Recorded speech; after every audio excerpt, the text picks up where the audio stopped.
Dear students, as you know already, I covered one complex permanent tissue, that is xylem. Followed by that we'll enter into another complex permanent tissue, phloem. When they will ask question, what is phloem? Don't write it is a food conducting tissue. Instead of that, you have to mention it is one of the type of complex permanent tissue. Phloem is a complex permanent tissue. It is also called as food conducting tissue. It is also called as food conducting tissue. Based on alternate name, you can easily recognize their function. Okay, based on alternate name, you can easily recognize their function. Now back to previous class where I come across complex permanent tissue is heterogeneous in nature. Complex permanent tissue is composed of different kinds of cells, but all they will remain together to perform one function. Complex permanent tissues are heterogeneous in nature. It is composed of different kinds of cells, but all they will remain together to perform a common function. Like xylem, phloem is also made up of both living and non-living elements. Like xylem, phloem is also composed of both living and non-living elements. It includes sieve elements, companion cells, Phloem Parenchyma and phloem fibers. Out of 4, phloem fiber is the only dead element and the remaining 3 are living elements. So remember this point for CET examination. Phloem is composed of both living and non-living elements. It includes sieve elements, companion cells, Phloem Parenchyma and phloem fibers. Out of 4, phloem fibers are the only dead element and the remaining 3 are living elements. Sieve elements are highly specialized. Sieve elements are highly specialized conducting part of phloem. Sieve elements are highly specialized conducting part of phloem. They are of 2 types, sieve cells and sieve tubes. Sieve elements are highly specialized conducting part of phloem. They are of 2 types, sieve cells and sieve tubes. The sieve elements present in the lower plants are called as sieve cells. The sieve elements present in the lower plants are called as sieve cells, and those which are present in the higher plants are called as sieve tubes. Sieve cells are associated with albuminous cells. So look over here. The sieve elements present in the lower plants are called as sieve cells, and those which are present in the higher plants are called as sieve tubes. Sieve cells are associated with albuminous cells, or you can call it as a Strasburger cells. Sieve cells are associated with albuminous cells or Strasburger cells, but whereas sieve tube is associated with companion cells. Sieve tubes are associated with companion cells. Now look over sieve tubes. Here 4 to 5 points you have to remember, and you have to write the matter what they are given in the NCERT syllabus. Okay. Sieve tubes are the long tube-like structure. Sieve tubes are the long tube-like structure which are arranged one above the other vertically. Sieve tubes are the long tube-like structure which are arranged one above the other vertically. Sieve tubes are the long tube-like structure which are arranged one above the other vertically. Sieve tube is having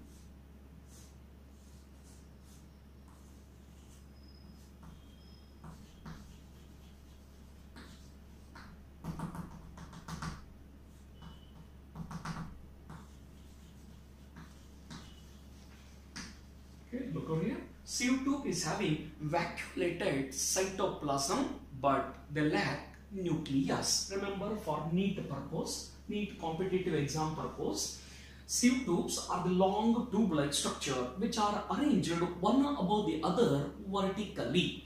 each cell is having an vacuolated cytoplasm without nucleus.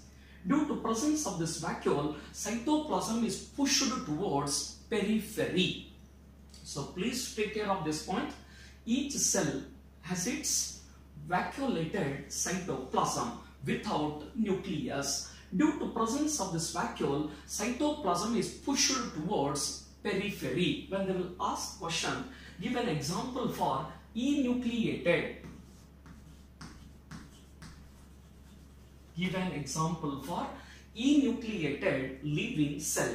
The correct answer is sieve tubes of plants and RBC of human beings. Give an example for enucleated plant cell, or instead of that they may arise animal cell. When they will ask plant cell, you have to write example is sieve tube. With respect to animal cell is RBCs, red blood corpuscles or red blood cells, or you can also call it as a erythrocytes. Okay. So second point is over. It is having a vacuolated cytoplasm without nucleus. Due to presence of this vacuole, cytoplasm is pushed towards periphery. So next, last point. End walls are oblique. End walls are transverse or oblique and are perforated, known as sieve plates. End walls are oblique and or you can call it as a transverse and are perforated, known as sieve plates. Okay. Fourth point. Sieve tubes are found in angiosperms. Sieve tubes are found in angiosperms. Last point, function. Okay. So it helps in the translocation of the food. It helps in the translocation of the food which is manufactured in the leaves to other parts of the plant body where it is utilized or stored. I will repeat all the points. Take care. The sieve elements are highly specialized conducting part of phloem. They are of two types, sieve cells and sieve tubes. Sieve cells are found in the lower plants. The sieve elements present in the lower plants are called as sieve cells. But the sieve elements present in the higher plants are called as sieve tubes. Sieve cells are associated with albuminous cells or Strasburger cells. But sieve tubes are associated with companion cells. Sieve tubes are the long tube-like structure. Sieve tubes are the long tube-like structure which are arranged one above the other vertically. Cell is having vacuolated cytoplasm without nucleus. Vacuolated cytoplasm without nucleus. Due to this presence of vacuole, cytoplasm is pushed towards periphery. So next, one more point. End walls are transverse or oblique and are perforated, known as sieve plates. They are generally noticed in higher plants or they are noticed in angiosperm. Function, it helps in the translocation of the food. It helps in the translocation of the food which is manufactured in the leaves to other parts of the plant body where it is utilized or stored. Already we have come across a number of examples in morphology of flowering plant. Underground modification of the root for the storage of food. Underground modification of the stem for the storage of food. Like this, it can be stored or utilized. Next matter is companion cells. Sieve tube and companion cells are called as sister cells. Sieve tube and companion cells are called as sister cells since they are derived from single mother cell.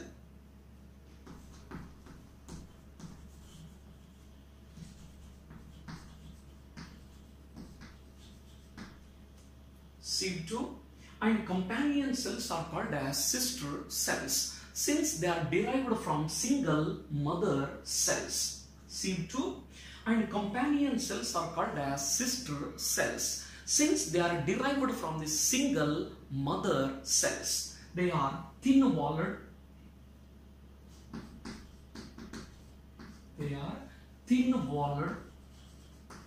Parenchyma cells. They are thin-walled parenchyma cells which are associated with the sieve tube with the help of pit fields present in their lateral wall, or you can call it as a common walls. Look over this point. Sieve tube and companion cells are called as sister cells since they are derived from single mother cell. Companion cells are thin-walled parenchyma cells. They are thin-walled parenchyma cells which are associated with the sieve tube, with the help of pit fields. With the help of pit fields present on their common wall or present on the lateral walls. Next, one more character. Cells contain dense cytoplasm. Dense means more cytoplasm with an elongated nucleus. Cells contain dense cytoplasm with an elongated nucleus. Okay, so that ends 3 characters of companion cells. Next matter is with respect to function. It will perform 2 important functions. Number 1, nucleus of the companion cell will control the activity of sieve tube. Nucleus of the companion cell will control the activity of sieve tube. Second, it will maintain the pressure gradient. Gradient is nothing but slope, which is absolutely necessary for the translocation of the phloem. So, look over, I will repeat the matter once again. Sieve tube and companion cells are called as sister cells since they are derived from single mother cell. Companion cells are thin-walled parenchyma cells which are associated with the sieve tube with the help of pit fields present in their transverse walls or common walls. Transverse walls or common walls. Okay. Cells contain dense cytoplasm with an elongated nucleus. It contains dense cytoplasm with an elongated nucleus. Nucleus of the companion cell will control the activity of sieve tube. Second, it will maintain the pressure gradient. Gradient is nothing but slope which is necessary for the translocation of the phloem. Right? Next matter is with respect to Phloem Parenchyma. Phloem Parenchyma. These are ordinary parenchyma cells. These are ordinary parenchyma cells, but they are associated with phloem. Phloem Parenchyma. Look over the name carefully, you will get an idea. These are ordinary parenchyma cells, but they are associated with phloem. Main function of this phloem parenchyma is to store food. It may be in the form of starch or fat or tannin or mucilage or resins, etc.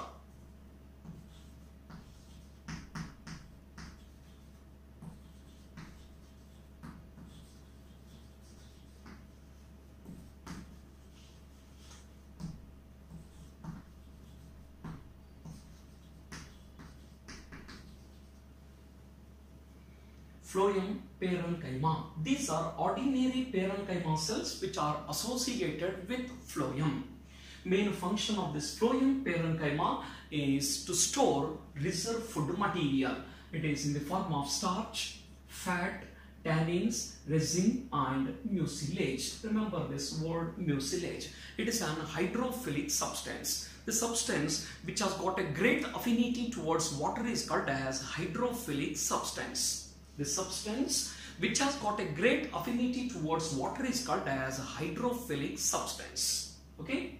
So next is phloem fibers. Phloem fibers.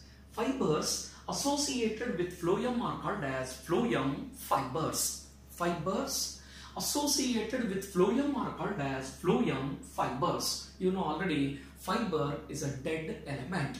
Main function of the fiber is to provide mechanical support. Fibers, sclerenchyma fibers associated with phloem are called as phloem fibers. Parenchyma fibers associated with phloem are called as phloem fibers. It is a dead element. Our fibers are the dead elements. Main function of the fiber is to provide mechanical support. In addition to that, fibers are also commercially exploited. For example, hemp, jute, flax. Okay. Fibers will give mechanical support. In addition to that, these fibers are commercially exploited. Example is hemp, jute, flax, etc. Hemp, jute, flax, etc. So that ends phloem. In addition to that, you have to remember one more point. In addition to all this explanation, you have to remember one CET point. Phloem Parenchyma is absent in monocot and in the members of the family Ranunculaceae. Phloem Parenchyma is absent in monocot and some members of the family Ranunculaceae. That ends the complete explanation related to phloem.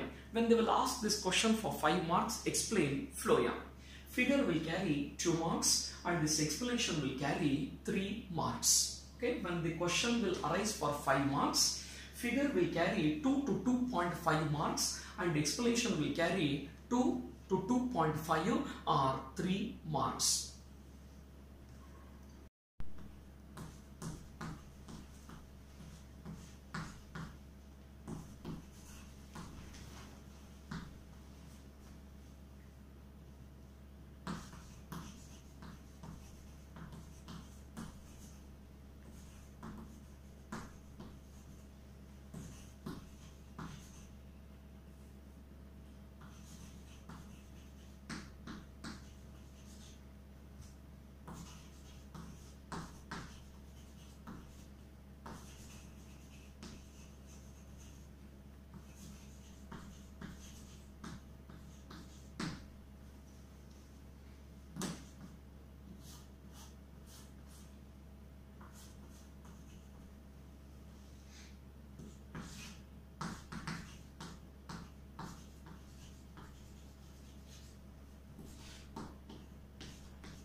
next matter is the tissue system.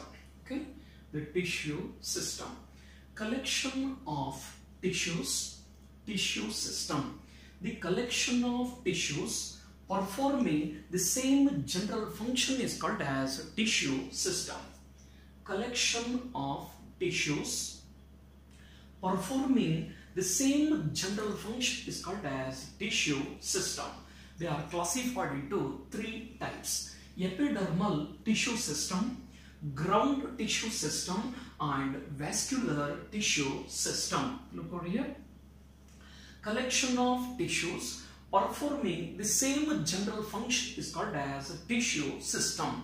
Tissue systems are of three types: epidermal tissue system, ground tissue system, third is vascular tissue system. Now first look over vascular tissue system. Followed by that I will introduce ground tissue system. Followed by that you are going to study epidermal tissue system.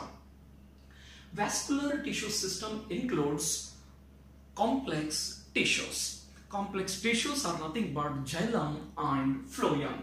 Vascular tissue system includes xylem and phloem. Depending upon the arrangement of the xylem and phloem, look over here. Vascular tissue system includes complex permanent tissue, namely xylem and phloem. The compact mass of xylem and phloem is called as vascular bundles. The compact mass of xylem and phloem is called as vascular bundle. Depending upon the arrangement of the xylem and phloem, the vascular bundles are classified into various types. But for your syllabus, they are put forward only two. One is radial vascular bundles, another one is conjoint vascular bundles. Depending upon the arrangement of the xylem and phloem, they are classified into various types. But for your syllabus, they are put forward only two types: radial and conjoint. In radial vascular bundles, xylem and phloem lie side by side. In radial vascular bundles, xylem and phloem lie side by side or alternate with each other. For example, xylem, phloem, xylem, phloem, xylem, phloem, xylem, phloem. In radial vascular bundles, xylem and phloem lie side by side or alternate with each other, or they lie on different radii. You know already radius, it is a straight line from center to the circumference of a circle. Mathematics, it is a straight line from center to the circumference of a circle. In radial vascular bundles, xylem and phloem lie side by side or alternate with each other, or they lie on different radii. Example is dicot root and monocot root. Example is dicot root and monocot root. Next is conjoint. In conjoint, xylem and phloem will lie on the same radius. In conjoint, xylem and phloem will lie on the same radius. They are further classified into two types: open and closed type. Look for the figure carefully, you will get an idea. If a patch of cambium is present in between xylem and phloem, then it is called as open type. In conjoint, xylem and phloem will lie on the same radius. They are further classified into two types: open vascular bundles and closed vascular bundles. If a patch of cambium is present in between xylem and phloem, then it is called as open type. If the cambium is absent, then it is called as closed type. Open vascular bundles are noticed in dicot stem. Closed vascular bundles are noticed in monocot stem. Now question arises, what is the function of this cambium? So dear students, you know already function of xylem and phloem, but cambium will play a significant role in secondary growth. Cambium will play a significant role in secondary growth. I will explain this secondary growth in detail after the internal structure of the dicot stem. After explanation of the dicot stem, you are going to study secondary growth in dicot stem. Okay, I hope that my point is clear. If a patch of cambium is present in between xylem and phloem, then it is called as open type. If the cambium is absent, then it is called as closed type. Open vascular bundles are noticed in dicot stem, whereas closed vascular bundles are noticed in monocot stem. Cambium will play a significant role in secondary growth. Based on this, you please remember secondary growth is present in dicot stem, secondary growth is absent in monocot stem. Why it is absent? Because cambium is absent. So that ends vascular tissue. Next matter is related to ground tissue system. Next matter is ground tissue system.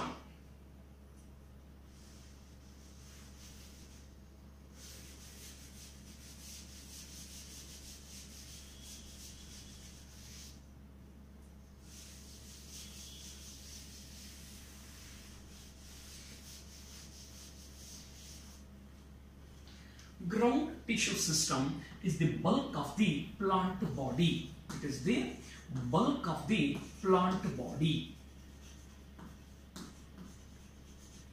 Ground tissue system is the bulk of the plant body, major part of the plant body. It is the bulk of the plant body, or it is the major component of the plant body. It includes all the tissues except epidermis.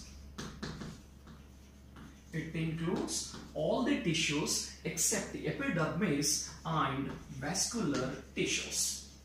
It includes all the tissues except epidermis and vascular tissue. Except epidermis. I will explain this epidermis in detail later. Vascular tissue already you have come across. It includes all the tissues except epidermis and vascular tissue. Actually, ground tissue system includes parenchyma. It includes parenchyma, collenchyma. It includes parenchyma, collenchyma and sclerenchyma. Ground tissue system includes all the tissues except epidermis and vascular tissue systems. It includes parenchyma, collenchyma and sclerenchyma. It includes parenchyma, collenchyma and sclerenchyma. So it is noticed in, generally parenchyma is noticed in cortex. Parenchyma is noticed in cortex, pericycle, medullary rays and pith. So look over here. Ground tissue system is the bulk of the plant body. It includes all the tissue except epidermis and vascular. It is composed of parenchyma, collenchyma and sclerenchyma. Parenchyma is found in cortex, pericycle, medullary ray and pith. At the present, you will not understand what is this cortex, pericycle, medullary ray and pith. I will explain all this matter in detail in the internal structure of dicot stem. Okay. So dear students, don't bother about all these four technical terms. I will cover this all matter in detail later in the internal structure of the dicot stem. But ground tissue system of the leaf is called as mesophyll. Ground tissue system of the leaf is called as mesophyll. Mesophyll is composed of two kinds of cells, namely palisade and spongy. The ground tissue system of the leaf is called as mesophyll. It includes two kinds of cells, namely palisade and spongy. Both the kinds of cells contain chloroplast and are involved in the process of photosynthesis. The ground tissue system of the leaf is called as mesophyll. It is composed of two kinds of parenchyma cells, namely palisade and spongy. Both the cells contain, or both the types of cells contain chloroplast and are involved in the process of photosynthesis. Next is epidermal tissue system.